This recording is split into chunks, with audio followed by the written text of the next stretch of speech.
Welcome back to part 2 of the 20 grand Civic build.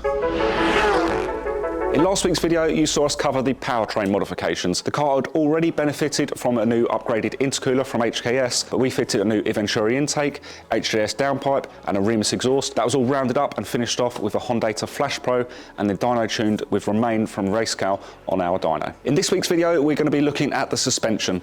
We've got a set of Öhlins coilovers, Cusco anti-roll bar, and a few other parts from Powerflex and Hardrace to get fitted to this Civic Type R. Once we've finished up on the suspension, we'll then focus our efforts onto the interior, where we'll be fitting an acuity short shifter.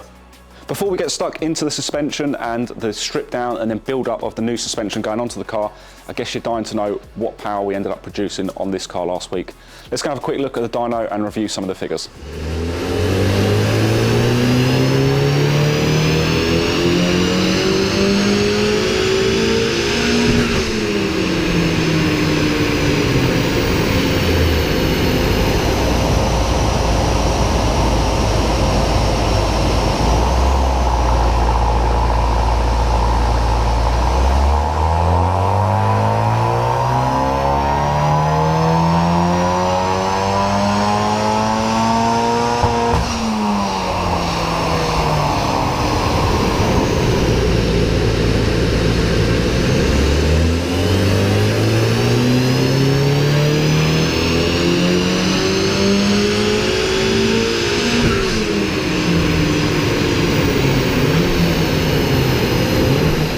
So I spent a little bit of time on the dyno this morning. I've collected a bit of data and sent over to Romain. He's revised that and came back with a few variable maps. So initially the first map was seeing us make 370 horsepower. Second revision we moved up to about 380, 385, and then finally the third map that we got to today has seen us creep into the 400 horsepower mark. It's actually Romain's birthday this weekend, so we're going to let him have a little bit of time off. We'll catch back up with him on Tuesday, where he's then able to get back in front of his laptop and send us a fourth revision. Although at the moment we're relatively happy with what the car's done. We're not asking too much of the fuel pump duty, the ignition timing's looking good, the air temperature is quite stable. They're not going to hurt just to give it a tiny little revision and just smooth off everything that we've been doing so far. So just as I loaded the car on the ramp, I thought I'd get another job ticked off the list. Got a set of mugen wind deflectors to fit to the car whilst it was with us this week. And in case you can't read Japanese or understand some of the illustrations, we covered this in a video a couple of weeks back. So if you're interested in a couple of tricks or tips on how to fit these and to get them to fit really nicely, go back and check out that video. I've started to prep myself out on some of the suspension, laying it out on the desk and starting to get organised on what parts are going to go where. Luckily with the Öhlins, they have a very detailed installation manual, so we'll follow that step by step and get the suspension set up.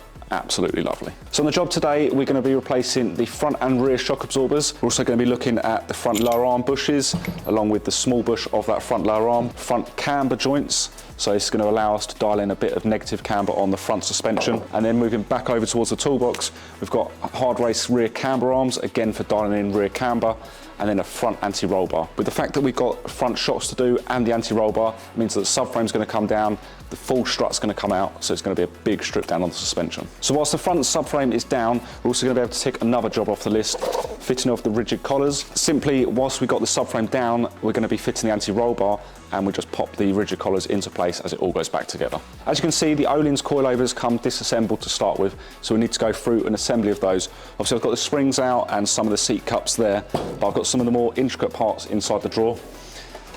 We've got some of the plastic spacers that will go in between the springs, the top mounts for where they mount onto the metal cup, and then also the error cancellers. So the error cancellers are particularly nice as Öhlins use the OEM style plug, which just allows us to plug directly into the harness and no cutting and splicing of any wiring looms. So some of the smaller parts I've got down to the side of the drawer here are to fit with the Hardrace camber ball joints. Now on the Hardrace camber ball joint, we've got an elongated hole with a recess in the centre. And these washers that we've got here, we've got one that's got a slightly offset hole and one that's very central.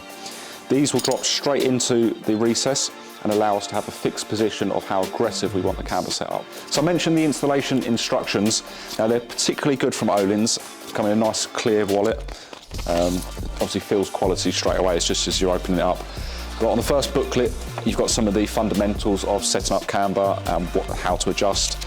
Bits and pieces you may want to be familiar with when you're fitting the suspension. But we also have specifics on the exact kit that we're using here. So the heights that we're going to want to set to, the adjustment range that we're going to be working within. And that's the same for the front and the rear. So nice detailed instructions if anybody's wanting to tackle this job themselves at home. And likewise for the error cancellers. This one actually has some nice coloured images, tells you exactly how to install the bracket, where to put it, and how to install. We've covered this many times in the past, but we're also going to be fitting a set of the PowerFlex front anti-lift kit. This has been designed to induce a little bit more caster across the front suspension, and we're also going to be fitting the small bush once we get around to the point of having the arm out of the car. So we've had a brief look over the suspension that we're going to be fitting to the car today. So you know the deal by now. We're going to start off with a full strip down. We'll get good access to the areas that we're working in, nice clean up, and then we'll get around to starting to build up and fit the new suspension. So you can see from the wheels that we're about to take off the car, the customer's definitely been using his car well. He's got a lot of feathering towards the outer edge, so he's clearly been cornering quite hard. We can tell this from his Titan 7 wheels with the R888 Toyo tyres that he's got. You can see the amount of heat that's been generated through the rear tyres and starts to peel the rubber over the edges. Clearly, all these modifications are going to get used to their fullest. Another sign of a very well-used car, a lot of heat gone through the front wheels. It's got a loose centre cap. So the plastic centre caps and the heat transfer back through the brakes tends to just loosen the grip of the centre cap. So again, just another sign that this car is getting used very, very well. So let's get the OEM wheels out the way now.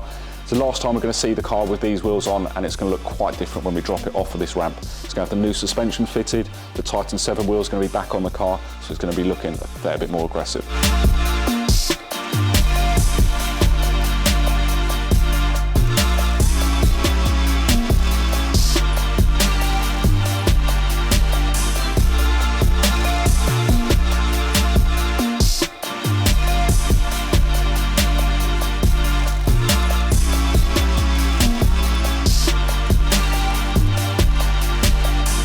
So I'm going to start working on the rear first. I'm going to drop the arm out of the way, get the original spring out, and then to get to the top of the shock absorber, I'm going to need to pull part of the arch liner down to access the two top bolts. But as I mentioned, I'll start on the rear and then work our way forwards, as the front is a lot more of a complicated job.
Finally got the rear camber arm out of the car, and this inner bolt is an absolute nightmare to get hold of. You've got absolutely no room where it sits behind the fuel pipe to get a ratchet or a spanner in there.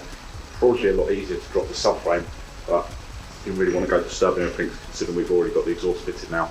So either way, the arm's out now, so I can get the new ones measured up. Suspension on the rear has now been removed, and I can start having a look at the build-up of the new shocks. So one part we're going to need to change over will be the top mount. So the coilovers that we're using today use the OE top mounts. It's quite simple, just unbolt the top mount here and it'll go straight onto the shock. The shocks I've built up now with the dust shields on. I've also measured on the springs and set the preload height on the adjuster. Once we've got the new shocks on the car, they'll be set to drop the car around 15 mil. We're going to have some further adjustment which will allow us to go a further 15 mil down, so overall 30 mil drop from OE height.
Camber arms are off the car now, so I can start measuring up the new arms against the old arms and setting the length to get them nice and even, so that when we move across the alignment ramp, I've got a good neutral base to work from. I don't envy anybody who's got to be doing this job. As you saw, this bolt was particularly difficult to get hold of, but these arms are imperative to what we need for this week. To set up the new suspension and to exploit the most out of it, we're going to want to dial in a little bit of negative camber.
Rear suspension's been installed. I've got the shocks and the rear camber arms in place. The only thing left to do really is to fit the error cancellers and torque the suspension into place. I'm going to leave the torquing down until I've got the front suspension fitted, and then I'll do the whole car in one hit. For now though, I'm going to concentrate my attention back up the front. We're going to get the front subframe removed to get access to the anti-roll bar, the front lower arm bushes, and then from there, move on to the shock absorbers. So back up the front of the car now and looking at the front subframe that we're going to be removing. I've already been inside the car and undone the bottom of the steering column where it joins to the steering rack. But there's a few other areas which we need to pay attention to. We've got a little bit of wiring at the back of the steering rack just there. We've got the level sensors which I've already undone as the car went up into the air. And there's a couple of bits that might be a little bit tricky. So on the front engine mount, the way the bolt comes out, it's on a captive nut and the bolt will come across onto where the remus exhaust is now sitting. So unfortunately, we're going to need to get the remus exhaust out the way so that we can get that bolt clear to be able to drop the frame.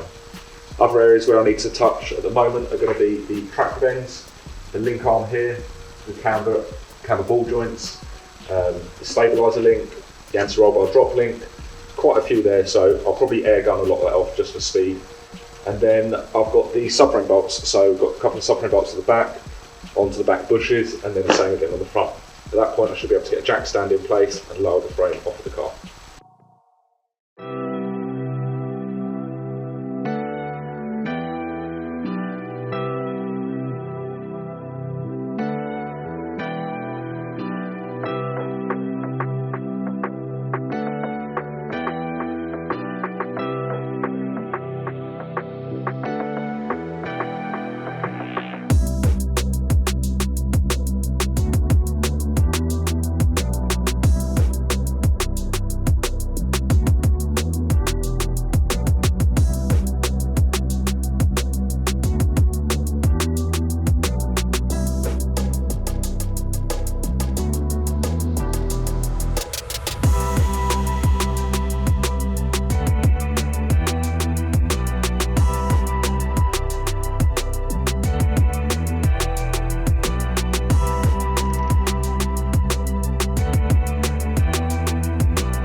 So as you can see, we've got quite involved with taking off the front subframe.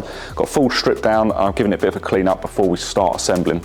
But if you take a look over at the car, you can see how involved the job really is. Not only do we need to make the car drive straight when it goes back together, but we're going to make it handle absolutely perfectly. Still got a little bit more left to do on the front lower arms, so I need to get the bushes taken off on the rear and the ball joint off on the outer side there. We've got a couple other parts that we're going to add to the job at this point as well. Once we've got the engine mount out, I suggested to the customer that he may want to consider one of the strengthened mounts. It's just going to help him with a little bit of gear change and make the engine feel a bit more connected and direct to the car. With budget in mind, we are going to be fitting one of the powerflex engine mount inserts, just going to pop into the gaps around the engine mount itself. And also to help crisp up the gear changes, we're going to be using some of the acuity shifter cable bushes.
Subframe is semi-back together now. It's ready to accept the new arms. I've got the bushes to remove from the old arms. Bit of a horrible job to do, so let's get over to the vise. Moving our attention over to the arms now and the bushes. On this rear bush, these should be relatively simple to come off. A little bit of lube down both sides, twist, and it should then pull off quite nicely. Whereas on the small bush, they're a little bit more tricky. We've got a metal edge on both sides, so we'll have to chisel that back, knock that edge off ideally, and then be able to push the bush through before we can then squeeze the new bushes into place.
Well, they came out a lot easier than expected, and sometimes it's just down to having the right tool for the job. But with those out of the way, I can get on with the fitting of the new bushes now.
Bushes installed, so let's grab the frame and we'll start getting everything all assembled.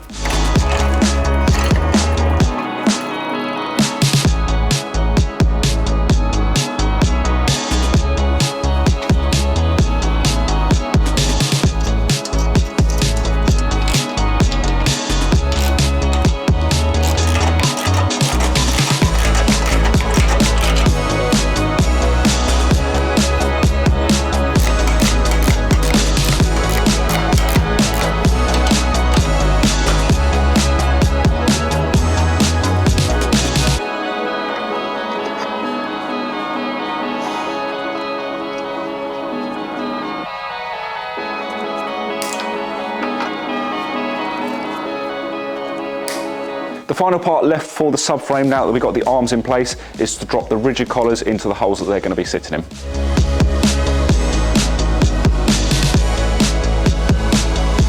The rigid collars come with a very comprehensive manual, very much like the Öhlins in that respect, where it's quite self-explanatory. It's pretty difficult to get these ones mixed up. So get them out of the packet and start dropping them into place.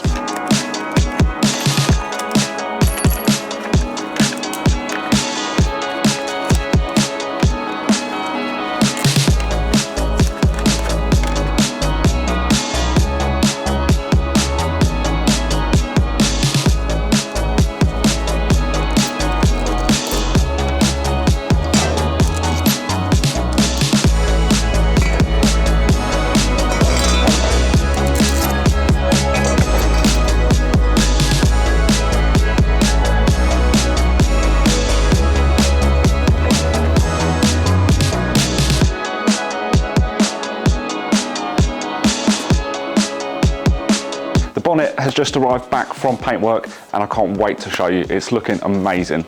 But first we need to get on with the coilovers. I've got one side assembled here, and initially putting this standard shock onto the scales with the top mount in place, we've got 7.9 kilograms.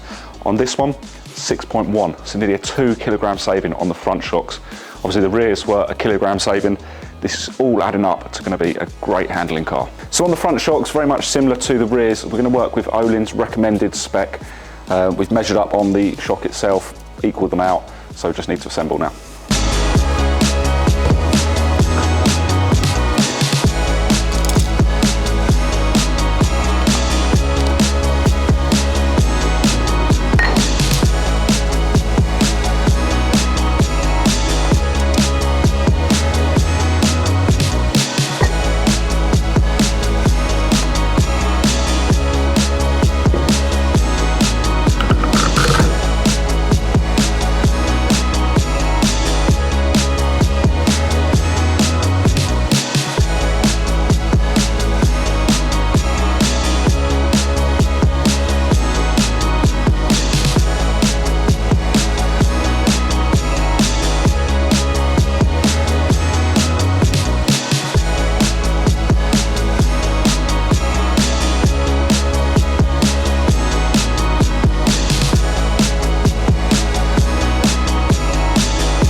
Suspension's back on the car, the wheels have just been bolted on, and we're ready to move it over to the alignment ramp. You can see some of the changes that have happened since fitting the camber ball joints and the powerflex rear arms. We've induced a lot of toe out, so we're going to have to be straightening that back up, bringing the wheels back into alignment. But you can see that I've actually gone for maximum attack on the camber. I've put them at their widest point, so we've dialed as much negative camber as we can. The car's going to handle fantastic.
So as expected, we need to make a large adjustment on the car. We'll click through to the next screen and see what we've got to work with.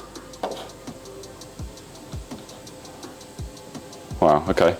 So we've got, as I mentioned earlier, we've got a lot of toe out, we've got a fair amount of camber, a slight difference across the two. So we've got 3 degrees one side and 2.2 the other. We've obviously set the camber as neutral, you know, on the furthest points out. So we need to do potentially a little bit of loosening off and repositioning of those camber ball joints. Likewise, the rear's not looking too bad. This is just a normal toe adjustment, and on the camber on the rear, again, it's just setting up of the rear cambers. So I've got a little bit of work to do here. I'm going to get this lot evened up now, and then I'll go out for a first road test, a little shakedown of the suspension, make sure everything's seated, no noises, everything's doing what it should do.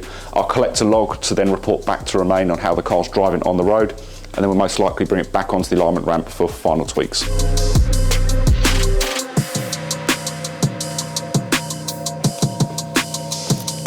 So after a bit of time, I've got the rears set to 2 degrees of camber. Like I said, I've left the fronts for now, and it has actually evened up slightly once I started to adjust the front toe. Set the rear toe to relatively stock settings. So like I say, we'll go give it a little shakedown, get it back on the alignment ramp, and then finally tweak it from there.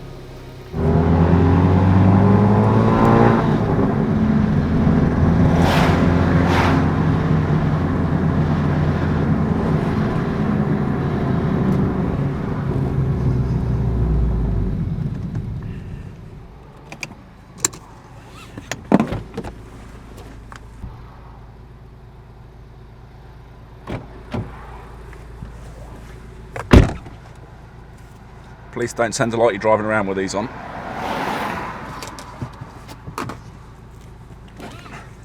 Right, so first little shakedown on the car. We're going to go out for the first road test, and this is really just to make sure that all the suspension's working as it should do, and also to grab a log for Romain to review, see if the power that the car's made on the dyno is now being transmitted onto the road, and we're happy with all the tuning that's been carried out on it so far.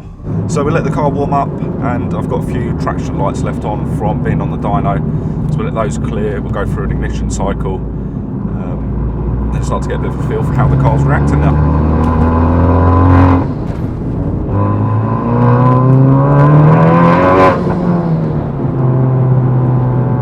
So as the car's starting to warm up now, initial impressions, first getting back into the car, you can definitely tell that it's had some work done to it. It feels a lot firmer, and you can start to feel a little bit more of the responsiveness of the engine, I suppose, coming back through the wheel and the pedals, how tight the car's sort of feeling just in its small movements. And one thing you do notice is the amount of camber on the front wheels. Running 3 degrees on a road can tend to tram line and grab in any little ruts or divots in the road. So it's something to be aware of, but once the car's driven on track, that camber really comes into play.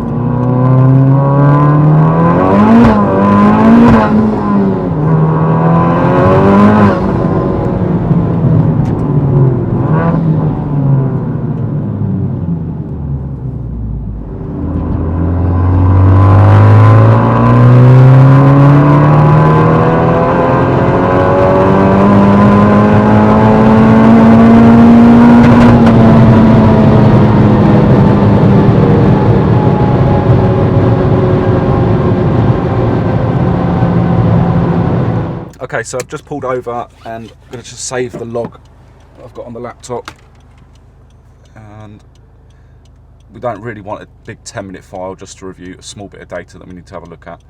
So I'll get that saved, and we'll probably grab another one on the way back. So getting onto some of the smoother roads, you can really start to notice the tyres. Toyota R888Rs, they make quite a unique sound as the semi-slick, and it's just the way the grooves hit the tarmac, but really noticeable when you get onto a smooth road. But all in all, at the moment, the car's feeling great. It's delivering good power, it's pulling all the way through to red line. It's slightly damp out today, so I am finding that we're spinning the wheels slightly. Obviously I'm logging with traction control fully off. I don't want any interference in what data we're receiving. but the car's feeling good. I'm happy. So pulling up to the lights, we've got standstill start, we've got damp conditions outside. Let's see if we can get a clean getaway.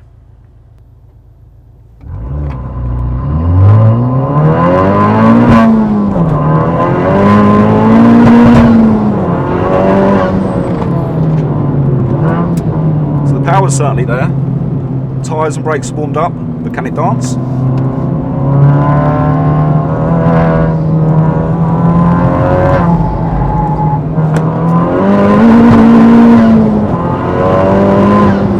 Take that as a yes.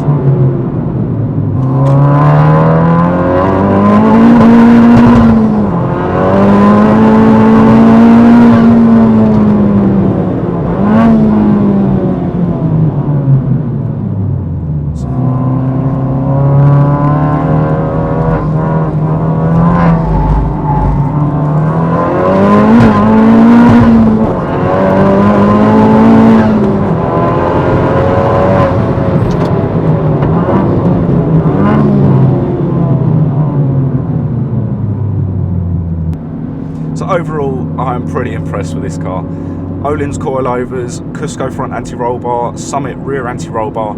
It handles great. It stays completely flat through the corners, and you can just feel the amount of grip that you've got on the turn-in.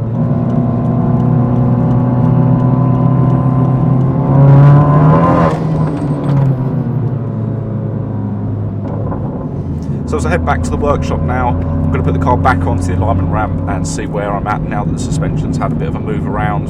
Everything's fully home and seated. Steering wheel's tad off to the left, so I will get that corrected and we'll see if we can even up any of that camber. Obviously we had quite a difference across the front, and I'd like to see them a lot closer than what they are at the moment. So if we bear in mind we've still got the alignment pin that sits in the top mount, so we could also take that out just to help us fine tune and get those numbers closer together.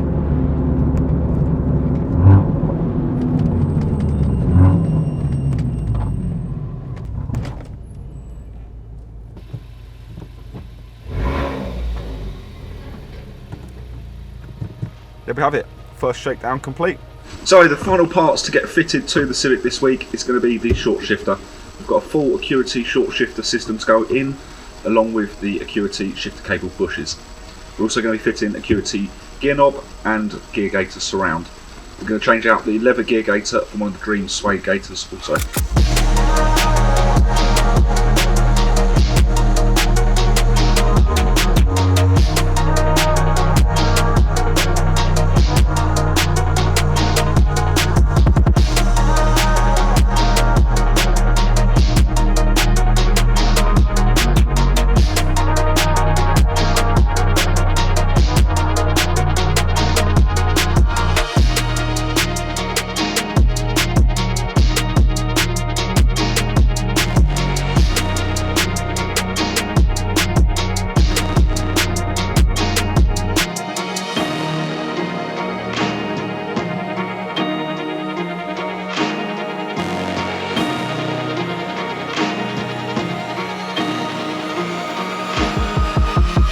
This FK8's seen some massive changes over the past couple of weeks, covering powertrain and suspension modifications. If you're interested in any of these modifications for your car, drop our sales team an email and they'll be more than happy to write a bespoke package specifically for your car. The FK8 in its own right is a very, very good car. Albeit we've carried out a lot of modifications to this car, the FK8 in standard form has won many awards over the past couple of years, creating an icon in itself. Although, could this perhaps be the new modern day sleeper? A well-sorted FK8, looks pretty standard on the outside, but it's got all the grunt underneath. If you want to see more builds like this from us, hit the subscribe button, and remember, watch out for the white FK8s on track.